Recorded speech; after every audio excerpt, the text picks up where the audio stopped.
வணக்கம் நேர்களே, நாம் இன்னைக்கு பார்க்கக்கூடிய சிறப்பு பதிவு குரு அதிசார பலன்கள் தனுசு ராசி அன்பர்களுக்கு எந்த மாதிரியான ஒரு மாற்றத்தை கொடுக்க போகுது. ஏன்னா தனுசு ராசி அன்பர்களுக்கு அதிபதியே அந்த குரு பகவான் தான். அந்த குரு பகவான் 7ஆம் இடத்திலிருந்து மிதுன ராசியிலிருந்து 8ஆம் இடமான அந்த கடக ராசிக்கு உச்சம் பெற்று அதிசாரம் பெற்று போகிறார். இந்த தனுசு ராசி அன்பர்களுக்கு இந்த 48 நாட்கள், அதாவது 18ஆம் தேதி அக்டோபர் மாதத்திலிருந்து 4ஆம் தேதி டிசம்பர் மாதம் வரைக்கும் எந்த மாதிரியான ஒரு மாற்றங்கள் நடக்க போகுது, இந்த ராசி அதிபதியே 8ஆம் இடத்துல உச்சம் பெற்று இருக்கும்போது என்ன மாதிரியான ஒரு மாற்றங்கள் உங்களுடைய லைஃப்ல கிடைக்க போகுதுன்றத இந்த பதிவில் நம்ம தெளிவாக பார்க்கலாம். இந்த பதிவை கடைசி வரைக்கும் ஸ்கிப் பண்ணாமல் பாருங்க. உங்களுடைய ஃப்ரெண்ட்ஸ் அண்ட் ரிலேட்டிவ்ஸ்க்கு ஷேர் பண்ணுங்க. இந்த சேனலை முதன்முறையாக பார்க்குறீங்க அப்படின்னா சப்ஸ்கிரைப் பண்ணிக்கோங்க. பெல் பட்டனில் ஆல் ஆப்ஷன் சூஸ் பண்ணிக்கோங்க. இந்த தனுசு ராசி அன்பர்கள் காலபுருஷனுக்கு 9ஆம் இடம் பாக்யஸ்தானத்தை குறிக்கக்கூடிய ஒரு இடம்தான் இந்த தனுசு ராசி. இந்த தனுசு ராசி என்பர்கள் எப்போதுமே பார்த்தீங்கன்னா தகப்பனார்கிட்ட, அதாவது தந்தை கிட்ட ரொம்ப பாசமாக இருப்பாங்க. அந்த தந்தையும் பார்த்தீங்கன்னா இந்த தனுசு ராசி என்பர்களுக்கு ஏதாவது ஒன்றுன்னா உடனே துடிச்சு போய் சில விஷயங்களை செய்யக்கூடிய ஒரு அன்பர்களாக தான் இருக்கும். அந்த அளவுக்கு இந்த தனுசு ராசி என்பர்களுக்கும் அவர்களினுடைய பெற்றோர்களுக்கும் ரொம்ப அட்டாச்மெண்ட், ரொம்ப ஒரு புரிந்துணர்வு. இவங்க இங்கே மனசில் என்ன நினைச்சாலும் அது அந்த தந்தைக்கு உடனே ரெஃப்ளெக்ட் ஆகும். என்னுடைய குழந்தை என்னமோ அங்கே பாடாப்படுறா அப்படின்ற மாதிரியான அந்த ஒரு டெலிபதி அப்படின்றது இந்த தனுசு ராசி என்பர்களுக்கு அதிகமாக இருக்கும். இந்த தனுசு ராசியில் இந்த குரு பகவான் ஆட்சி பெறுகிறார். அடுத்து பார்த்தீங்கன்னா இந்த தனுசு ராசி என்பர்களுக்கு குரு பகவான் ஆட்சி பெறுறதுனால எப்போதுமே ஒரு நேர்மையான ஒரு குணம்ன்றது இருக்கும். அதிகப்படியாக மற்றவர்களை எதிர்த்து கூட பேச மாட்டாங்க. மற்றவர்களினுடைய மனம் நோகும்படியாக எந்த விதமான ஒரு தேவையில்லாத ஒரு சொற்களையுமே யூஸ் பண்ண மாட்டாங்க. அந்த அளவிற்கு இந்த தனுசு ராசி என்பர்கள் மிகவும் ஒரு மெல்லிதான ஒரு நேர்மையான ஒரு குணம் உடையவர்கள். இந்த காலகட்டம் இந்த குரு பகவான் அதிசாரம் பெற்று போகும்போது இந்த தனுசு ராசி என்பர்கள் மிகவும் எச்சரிக்கையாக இருக்க வேண்டிய ஒரு நேரமாக தான் இருக்கும்.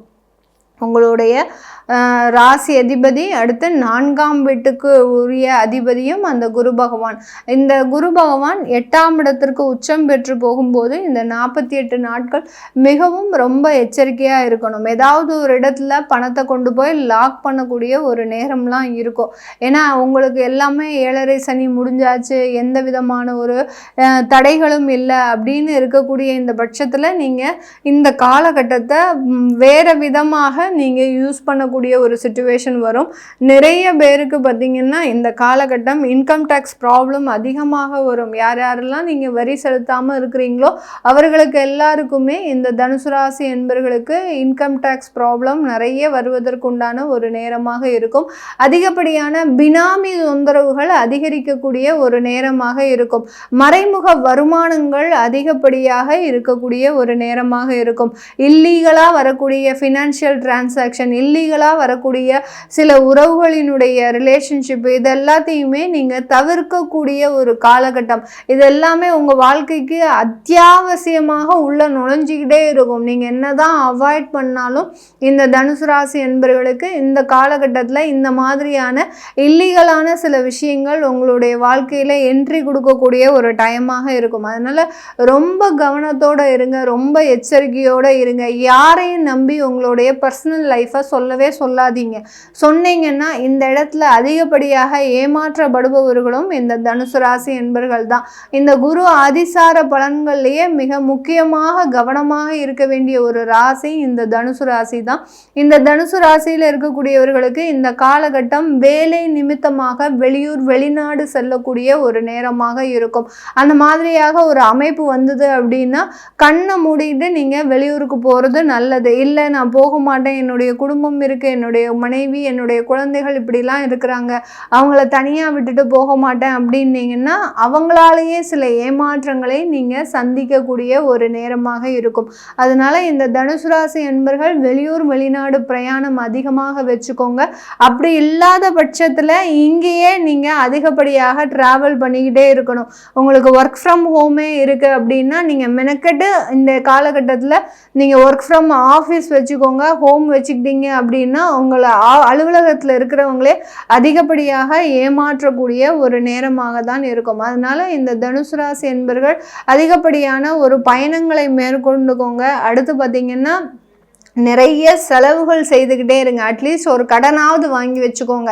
கடனை இப்போ தான் முடித்தேன் மேடம், என்னால் இனிமேல் கடன் வாங்குறதுக்கே பயமாக இருக்குது அப்படின்னு நினைக்கிறவங்க ஒரு சின்ன கடனாவது வாங்கி வச்சுக்கோங்க. இந்த 48 நாட்களில் ஏதோ ஒரு பாரத்தை நீங்கள் சுமந்துட்டீங்க அப்படின்னா இந்த குரு அதிசாரம் உங்களுக்கு பெரிய அளவுக்கு தொந்தரவுகளை கொடுக்காது. இல்லாட்டி தேவையில்லாத வியாதி தொந்தரவுகளை கொடுக்கும். இந்த கடன் இல்லாத பட்சத்தில் ஏதாவது ஒரு வியாதி தொந்தரவுகள் திடீர்னு இருந்தபடி உங்களுக்கு தேவையில்லாத மயக்கமான ஒரு சூழ்நிலைகள், அடுத்து கொழுப்பு சம்பந்தப்பட்ட குறைபாடுகள் இதெல்லாமே ஏற்படக்கூடிய ஒரு நேரமாக இருக்கும். பெண்களுக்கு அதிகப்படியாக தைராய்டு பிரச்சனையெல்லாம் இந்த டயத்தில் இன்க்ரீஸ் ஆகிறதுக்கு உண்டான ஒரு நேரம். அதனால ரொம்ப கவனமாக இருக்க வேண்டிய ஒரு நேரமாக இருக்கு இந்த காலகட்டம். இந்த தனுசு ராசி அன்பர்கள் திருமண முயற்சிகளில் ஈடுபடக்கூடாது.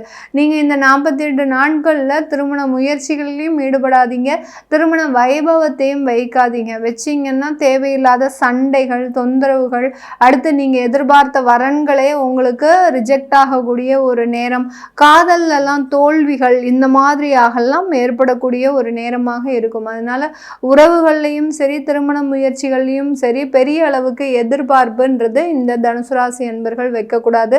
தனுசு ராசியில் இருக்கக்கூடிய மூலம் நட்சத்திர அன்பர்களுக்கு இந்த காலகட்டம் ஒரு முக்கியமான ஒரு இடமாற்றம்ன்றது அமைப்பாக இருக்கு. அந்த இடமாற்றம் நீங்கள் தொழில் ரீதியாக செஞ்சுக்கலாம், வேலை ரீதியாக செஞ்சுக்கலாம், அதிகப்படியாக சுற்றுப்பயணங்களை உங்களுடைய பிஸ்னஸ் சம்மந்தப்பட்டு நீங்கள் எடுத்துக்கலாம்.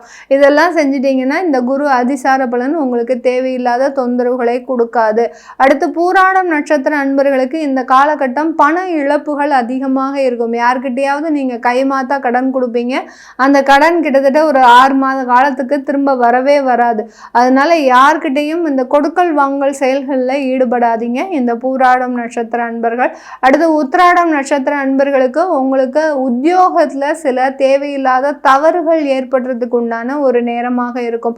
யாராவது உங்களுக்கு தெரியாமலேயே உங்களுடைய வேலையில் மால் ப்ராக்டிசஸ் பண்ணுறதுக்கு வாய்ப்புகள் இருக்குது. அதனால் ரொம்ப கவனமாக இருங்க. உங்களுடைய கேபினில் ஒரு சிசிடிவி கேமரா கூட வச்சுக்கோங்க. வச்சுக்கிட்டீங்க அப்படின்னா இந்த உத்திராடம் நட்சத்திர அன்பர்கள் நீங்கள் உங்களுடைய பனிஷ்மெண்ட்லேருந்து தப்பிச்சுக்கிறதுக்கு உண்டான ஒரு நேரமாக இருக்கும். இது எல்லாமே நம்ம கோச்சார நிலவரப்படி பலன்களை சொல்லியிருக்கிறோம். உங்களுடைய சுய ஜாதகத்தில் திசாபுத்தி நல்லா இருக்குது அப்படின்ற பட்சத்தில் இந்த பிரச்சனைகள்லேருந்துலாம் இந்த தனுசு ராசி என்பர்கள் சூப்பராக தப்பிச்சிருவீங்க. எந்த விதமான ஒரு இதுவுமே இல்லாமல் ஆட்டோமேட்டிக்காகவே நீங்கள் வெளியில் வர்றதுக்கு உண்டான ஒரு நேரமாக இருக்கும். கெடுதலான தசாபுத்தி இருக்குது அப்படின்ற பட்சத்தில் இந்த நான் மேலே சொன்ன விஷயங்களில் எல்லாமே ரொம்ப கேர்ஃபுல்லாக இருக்கணும். அதே சமயத்தில் பிரயாணங்கள்லையும் கொஞ்சம் கேர்ஃபுல்லாக இருக்கணும். ஏனோ தானோன்னு ஒரு இடத்துக்கு நீங்கள் ஒரு முன்னெச்சரிக்கை இல்லாமல் ஒரு பிளானிங் இல்லாமல் போகக்கூடாது இந்த தனுசு ராசி என்பர்கள். இது எல்லாத்தையுமே நீங்கள் பார்க்கணும் விருப்பப்படுறீங்க. ஏன்னா உங்களுடைய இந்த மாதிரியான நெகட்டிவ் பலன் இருக்கக்கூடிய பட்சத்தில் தனுசு ராசி என்பர்கள் உங்களுடைய சுய ஜாதகத்தை செக் பண்ணிக்கிறது நல்லது. அதை பார்க்கணும் விருப்பப்படுறவங்க கீழே இருக்கிற நம்பருக்கு வாட்ஸ்அப்பில் அப்பாயின்மெண்ட் வாங்கிக்கிட்டு நீங்கள் என்கிட்ட கன்சல்ட் பண்ணிக்கலாம். உங்களிடமிருந்து விடைபெறுவது உங்கள் ஆஸ்ட்ரோ பூர்ணா. நன்றி, வணக்கம்.